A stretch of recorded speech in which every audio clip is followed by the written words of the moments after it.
Hey everybody, it's like 10:27 on a December 10th. I decided to do my social justice project, did a drawing and did an essay to kind of explain the drawing itself and to expand further on my thoughts. So I did a drawing of a woman, and let me get it for you. It took forever to draw. Looks like that. So it depicts a woman in handcuffs and these internal like demons, these struggles that she's facing, and that it depicts like a woman who experienced domestic violence. So she's trying to break these strongholds, which are these chains. So these guilt, the shame. I wanted to show the resiliency in that, and then and that like represents society, and then the purple dress represents like hope and purity and strength of a woman. Men do experience domestic violence too, but for this social justice project I wanted to mainly focus on women because my essay would have been very long. So yeah, I thought that was very important. The reason why I decided to do that was because I've had this idea of doing that for a while, drawing that. But I've had a lot of clients talk to me about being victims, survivors of domestic violence themselves, and that working at the addiction treatment facility, we focus on primarily people who've experienced mental illness, addiction, and abuse.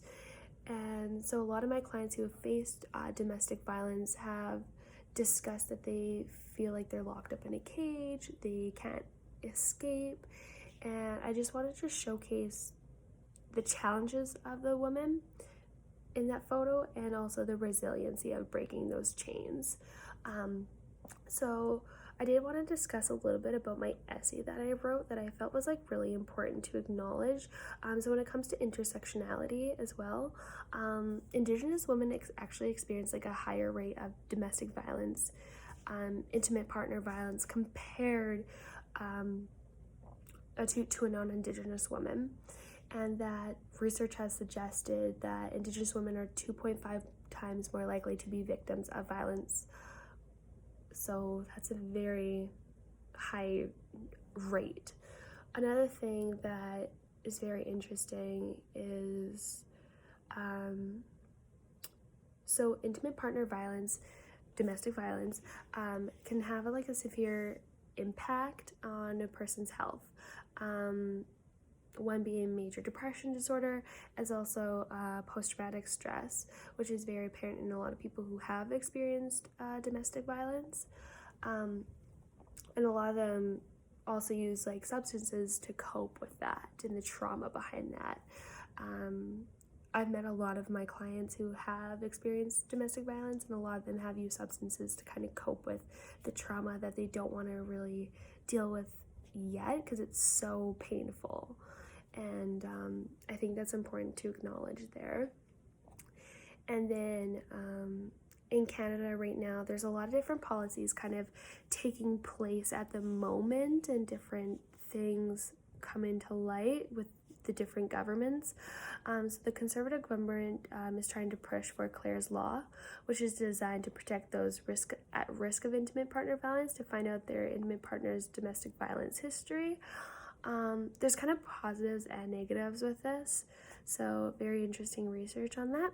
And then recently we also had the government a few years back released the domestic violence leave, where if you're experiencing domestic violence, you're allowed to take a leave. It's roughly like 10 days, and your employer can't fire you. So that also helps people who have who are working and find it challenging to leave because they are working and they don't want to risk their job. So I think that's very important. And then I like to click things and remove things on here. So being like a micro level social worker, I work primarily like as a support worker with women. So if they're experiencing like a mental health crisis or something, they come into my office and we have a little chat, and I support them the best way I can, whether that's connecting them to resources, So one thing I'm very careful about is my approach when I deal with women who have experienced domestic violence. So I always like try to, I'm very sensitive and careful of my approach and being trauma informed.